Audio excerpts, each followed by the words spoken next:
Earlier today, an authoritative report was leaked to us disclosing a drug scandal amongst some of the nation's leading athletes. The president has confirmed heads will roll. Tune in later for an exclusive report from our award-winning reporter, Ned Berner. Forgive me, Father, for I've sinned. It's over for guys like us. You and me are on our way back. We're finished. Men of honor like you and me. Remember, there's a hierarchy here, capiche? Now be a good kid. It is my earnest wish to destroy a man. Be my new partner, Mr. Hip. All I care about is my cut. I feel like the day the FBI searched my hard drive. You're disgusting. Where's your respect? The liberals would have a field day, of course. You're my boss's girl. Is that what you think? I love you, Tony Cipriani. I'm gonna help you take over this town. Hubris is a nasty, nasty bedfellow. I'm getting paranoid, Tony. Just because I think everyone hates me doesn't mean they don't. Know what I mean? Out now for PlayStation 2. Rated M for mature.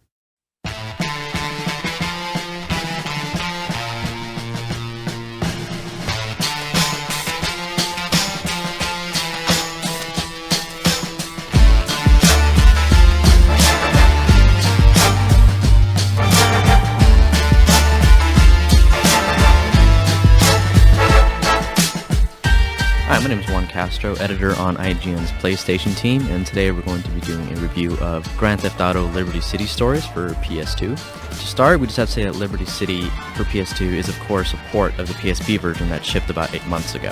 When it came out, it pretty much set a new standard for handhelds as far as software goes. Like previous GTA games, it offered a playground filled with crime, corruption, everything that you would have expected from a GTA game. It also provided a great sense of style, just like its predecessors. But the fact that Rockstar took a complex urban environment and made it portable was actually made it so special. Now that it's been inflated back to the console standard, it loses a little bit of that appeal. It's not that it's less of a game on PS2, because the two versions are almost identical, but the PS2 library is just so much bigger, and it's filled with so many good titles that Liberty City Stories can't help but get pushed towards the bottom, especially when going up against Vice City and San Andreas. It just doesn't look as good, and it doesn't perform as well either. Having said that, it's still a deep GTA game that fans who haven't played the handheld version will probably like. Every mission, side quest, and vehicle from the PSP version is in the game, as well as all the extras like hidden packages, stunt jumps, and side jobs. The story missions themselves offer a lot of variety, and is probably one of the best parts about the game. You'll hardly see the same thing twice. I mean, most of them do deal with killing people and blowing stuff up, but the setting and circumstances change all the time. You'll do everything from rig political elections and assassinate characters, to kidnap union leaders and escort mob bosses. Plus, it should take a good 15 to 20 hours to get through, so there's a lot of replay value there. There are no extras, though, that are specific to the PS2. Console owners get exactly what was on the PSP version. There's nothing exclusive about it. On the contrary, one of the coolest aspects of the handheld version, multiplayer, has been stripped completely. And this includes the co-op that was actually featured in San Andreas. Not surprisingly, the handheld version and the console version do control about the same. It handles a little bit better on PS2 because of the DualShock 2's pair of analog sticks, as opposed to the PSP's single analog stick, but by and large they control about the same. The story was actually one of the coolest parts of the handheld version of the game, and it's the same here. It's still one of the title's main highlights. It's a lengthy tale filled with interesting plot twists and characters, and it has some of the best dialogue of any game in recent memory, actually. The quality of the voice acting is really good, and the direction of the cutscenes is equally impressive. It's enough to make you want to play through the game, even though it's not as polished as Vice City or San Andreas. And on a side note, fans of GTA 3 will appreciate the return of organized crime with an Italian flair. And now you're expecting me to take orders from this... Well, it just doesn't seem right. To sum up, the console version of Liberty City Stories shoots for those gamers who couldn't play the handheld version. There's really no reason to buy this game if you've already played the original. There's nothing extra. In fact, stuff has been taken away.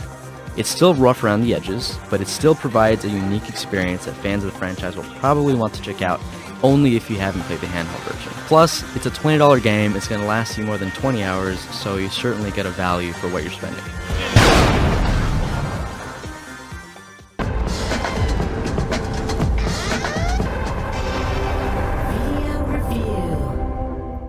Grand Theft Auto Liberty City Stories for the PlayStation 2 is kind of a weird case. The game was actually released first on the PSP back in October, so it's really kind of the first case of a game going from the PSP to the PlayStation 2. There haven't really been too many changes made, so if you've played the PSP version of the game, you're pretty much done. You don't need to go back and play this PS2 version. But if you missed out on the PSP game, you'll find a lot of that game's flavor and stuff on the PlayStation 2.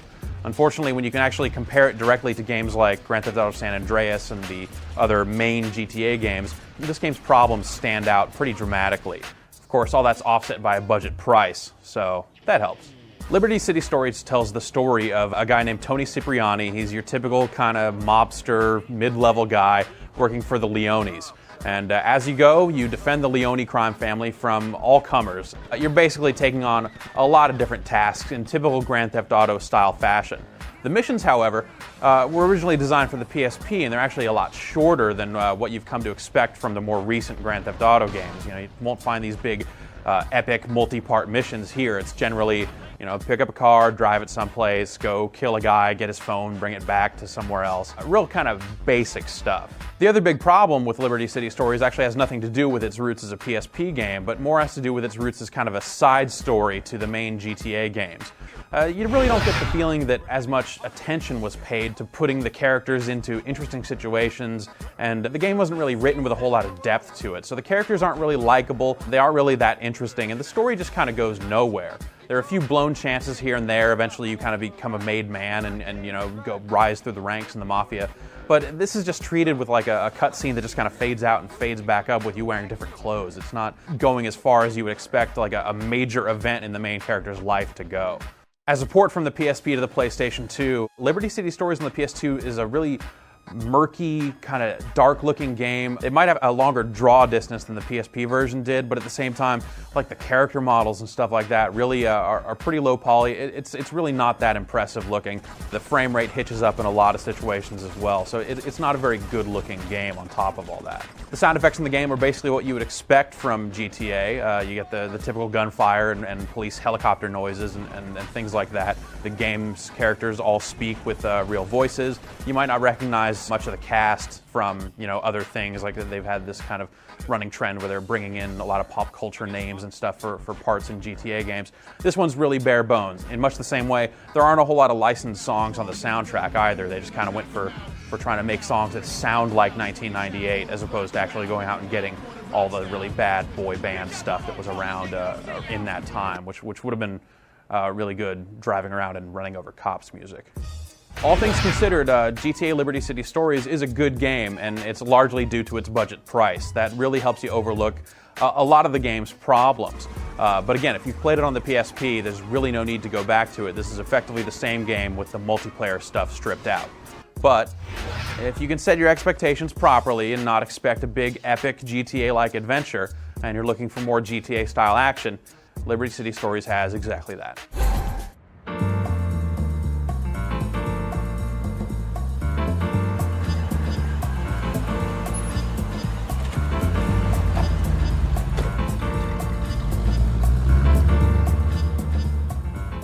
Hey, so there he is, huh? Hey. So listen, Tony, I know you did a good thing first, and I know you've been lying low for a long time. So I want you to take it easy for a while, huh? Vincenzo will look after you. You need some money? Ask him. You need a job? Lucky he'll take care of you. What more could a family guy ask for? Even my son done got it so good. But, Mr. Leone, I thought we got history. I mean, I've done a lot for this family. And now you're expecting me to take orders from this... Well, it just doesn't seem right. Tony, I know what you did, and no one is more grateful than me, honestly. But the idea that you walk in here and start to question my leadership right away is, quite frankly, out of order. Capiche? I understand, boss. So when you need something, give Vincenzo a call down at Atlantic Key. He'll take care of you. Won't you, Lucky? Of course, boss. Anything you say. Tell you what, we can go there now. Listen, tough guy, I need you to do me a favor. I got girls crazy for blow. I got a car full of it parked in Trenton. Go pick it up, give me a call. What am I, your driver? Screw you. No, listen. I do it myself. but I'm being watched by the feds. You know I'll look out for you. Trust me. Besides, remember, there's a hierarchy here, capiche? Now be a good kid. Hey, Tony, get in. Come on, we're going for a ride. Come on, get in, you're driving. Mickey, what's up? Come on, Cipriani, what do you think, I'm here to whack you? Hey, the guy was a fucking rat. He screwed over his own boss. Disgraziato. Salvatore could never have trusted that motherfucker. Ma? It's me, I'm back. Tony? Where the hell have you been? Not one phone call all the time you were away. They don't have phones where you were. Oh, come on, Ma. You know I couldn't call. A real man would have called his mother. You could learn a thing or two from Giovanni Casa. He calls his mother every day. Now, he's a good man, and his Sicilian sausage is the best in town. Casa, but Ma, Casa ain't no good man. He's a pervert. That's just a foul-mouthed rumor. What kind of man are you, Tony? All right, Ma, whatever you say. Or maybe I'll go give Giovanni a call, see what he's up to. I think I'm in the mood for some loving. Okay, ladies, give me a minute here, will ya? I'm gonna change into something that's a little more me. Okay, ladies, it's milk time. Who's gonna be mama? Oh, my. Ah, come on, girls, get with the program. Hey, Ma! Take a look at my photo. It's of your good man, Giovanni Casa, wearing a goddamn diaper. Is this how you spend your time? Sneaking around in the woods, taking pictures of men? What is wrong with you, Antonio? You shame me. But... And diaper or no diaper, he's still a better man than you. Ah, what have you taken now? Nothing. What was it this time, huh? Smack, downers, lewds, a little too much trumpet, not enough diazepam, a little too much sideways, not enough up? Tony! Who did this to you? No one. Who was it?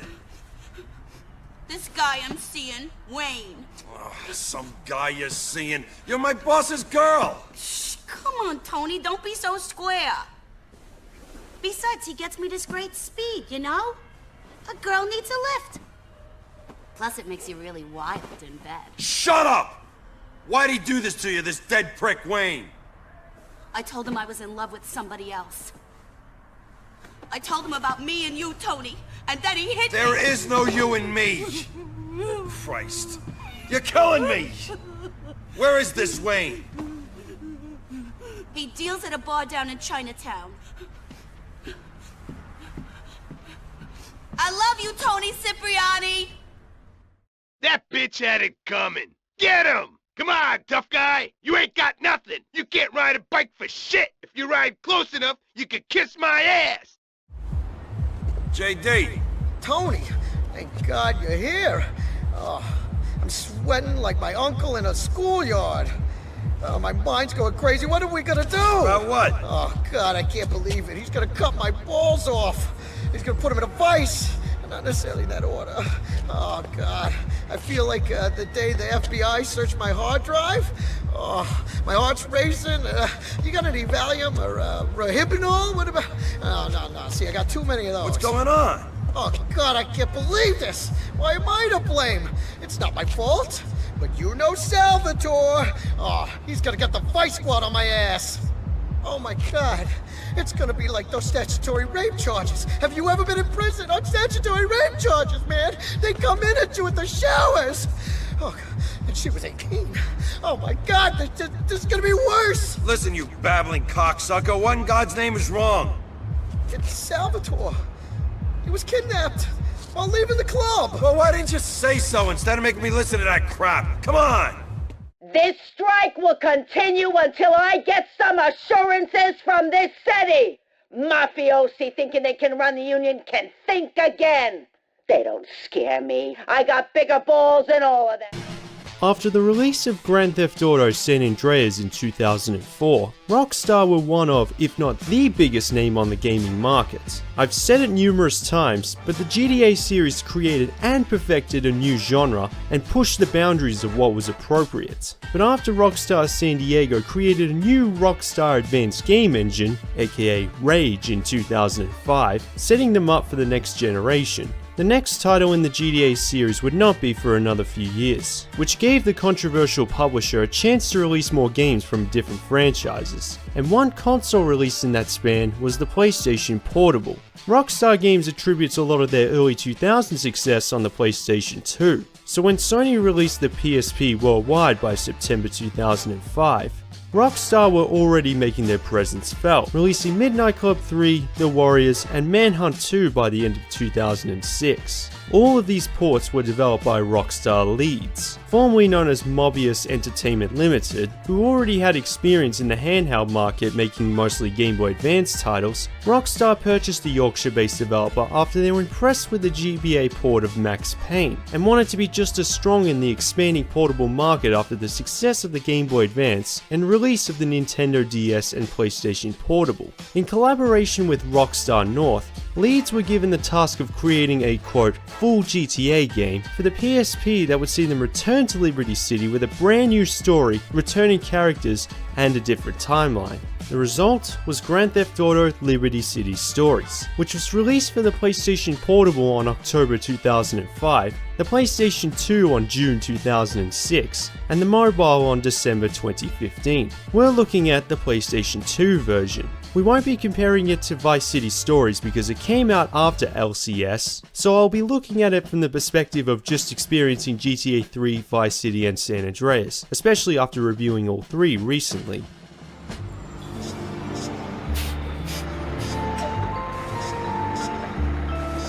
Set 3 years before the events of GTA 3, Antonio Cipriani, yep, this guy, has returned to Liberty City after going into hiding for killing a made man under the orders of Salvatore Leone. A war is ensuing between the three biggest mafia families in Liberty City, and Tony is tasked with keeping the Leone family relevant in Liberty City by completing jobs nobody else can do, and dealing with other people associated with the family whom you don't really trust. Anthony, it's over for guys like us. We're dinosaurs. Of all the returning characters Rockstar could have used as a playable one for a future GTA title, Tony was the right one. He was never mentioned in the predecessors and can handle himself just fine. Thanks.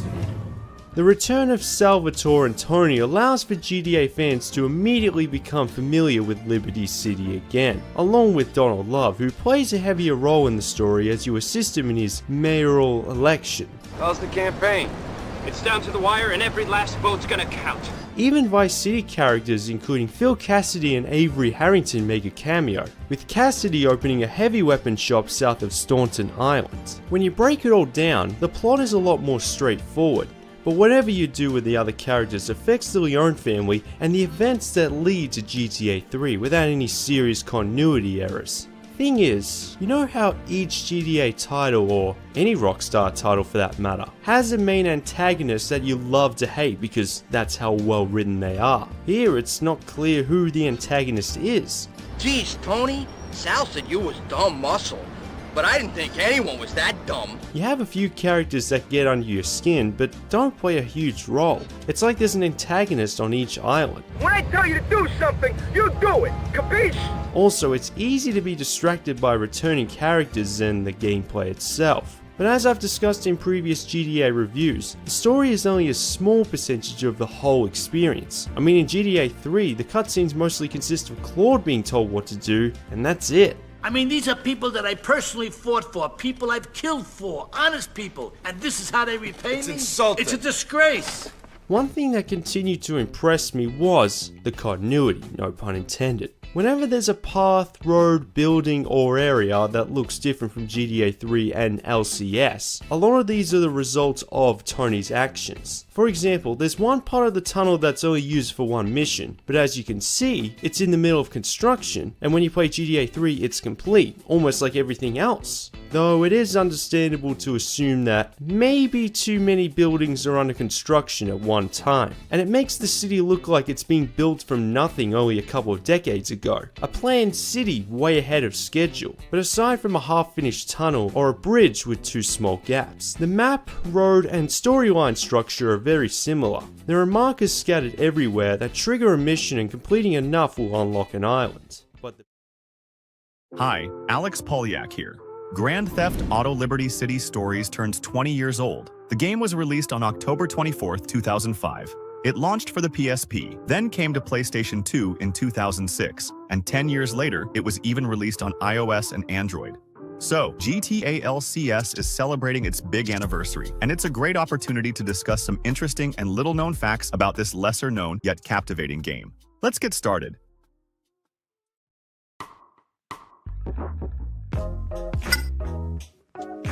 The story begins with protagonist Tony Cipriani returning to Liberty City and visiting his boss, the Don of the Leone Mafia family. Afterward, Tony and a minor boss named Vincenzo travel to the safe house where the protagonist will later live. The journey from the Leone estate to Tony's new hideout is quite short and poses no difficulty even for an inexperienced player. However, if the player does get into several accidents, Vincenzo will begin to say unique phrases, prepared specifically for such situations.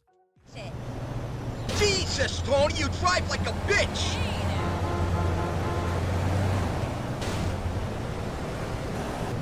Watch the goddamn car!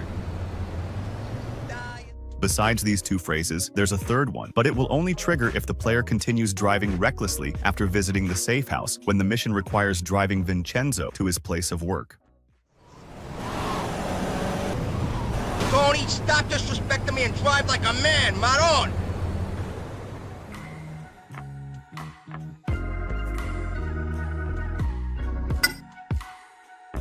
Near Tony's first safe house, it's hard to miss the billboard featuring Mad Dog. As a reminder, CJ from San Andreas first ruined this artist's career, then helped restore it. And now, 6 years after those events, we see Mad Dog still going strong. However, we know nothing about his rival, OG Locke, who isn't mentioned at all in this game. This makes sense, as his career in San Andreas was destroyed, at least for a while. And yet, thanks to a January 2025 beta leak, it was revealed that OG Locke was actually supposed to be mentioned in GTA LCS, as Mad Dog's poster originally read OG Log. It looks like it was written by an angry fan of the rapper, or maybe Locke himself, having found himself in Liberty City, saw his rival's poster and decided to vandalize it.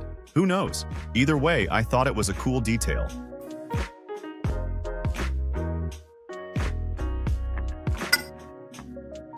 Some missions feature interesting details, as if the developers were trying to hint at something. Initially, I was drawn to a scene in the mission Bringing the House Down, where Donald Love is shown giving the order to destroy an entire city block. And at that moment, a homeless man walks past him with a Molotov cocktail. It seems rather strange yet symbolic given the nature of the mission. Later, a player told me about a similar moment in the second mission. Tony arrives at a drug dealer's place to force him to work, and while he's doing so, a homeless man is sitting on a nearby bench. His back is to the player, so only by standing in front of him and looking closely can you see he's holding a Molotov cocktail. Interestingly, if you get too close, the man will inevitably run away, and he'll be running away from the player. A leaked beta version of the game from early 2025 shows that this was all done for a reason. Initially, the homeless man in the second mission was supposed to be standing with his Molotov cocktail and talking to another homeless man. Then, the developers seated him on the bench and positioned the camera so the player would notice him. But in the final version of the game, Tony and the dealer were moved and the camera angle was changed, so the man remains off-screen, sitting inconspicuously on the bench with his back to the player. It's clear that the designer of this mission paid a lot of attention to this detail, even though it's just an NPC serving as a standard extra. Players familiar with GTA 3 will likely recall that in that game, which is heavily linked to Liberty City Stories, an abandoned tunnel is inhabited by homeless people armed with Molotov cocktails. And on the game's old promotional website, one could find an article about crazed homeless people attacking people all over Liberty City, driven mad by the drink boomshine. The topic of these homeless characters from GTA 3 was popular among players at the time, so perhaps the developers decided to tease fans by adding a few interesting references in LCS, showing these strange characters in different areas of Liberty City.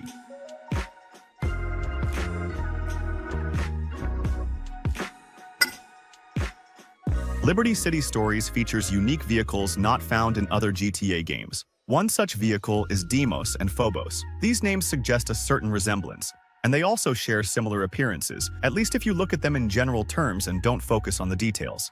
This design decision may seem odd or even botched, but there's actually a clever explanation. Deimos and Phobos are characters from ancient Greek mythology. They are two brothers, two deities with similar responsibilities. Deimos is the god of fear and panic before battle, and Phobos is the god of fear and terror during combat. Two moons of Mars are also named after these brothers, and the creators of GTA LCS chose these names for two similar vehicles. Yo guys, what's going on? My name is Hacking is Freedom and welcome to episode 41 of What Was Cut, a series where we take a look at what exactly was cut from our favorite games. Today we're going to be talking about Grand Theft Auto Liberty City Stories, a GTA game that doesn't get much spotlight as the other titles. For me though, this game always felt like a carbon copy of GTA 3, and I didn't really play it much because of that. I also think I only own the PSP version of this game. I can't really remember if I own the PS2 version or not. Anywho, enough rambling. Let's meet up with Salvatore and figure out what was cut. Textures are up first, and surprisingly, there isn't that many to talk about. So these first few textures are earlier, more simple designs of the character's mission icons, and there's also one for Phil Cassidy, which was either for a cut mission or for an earlier icon for his gun shop.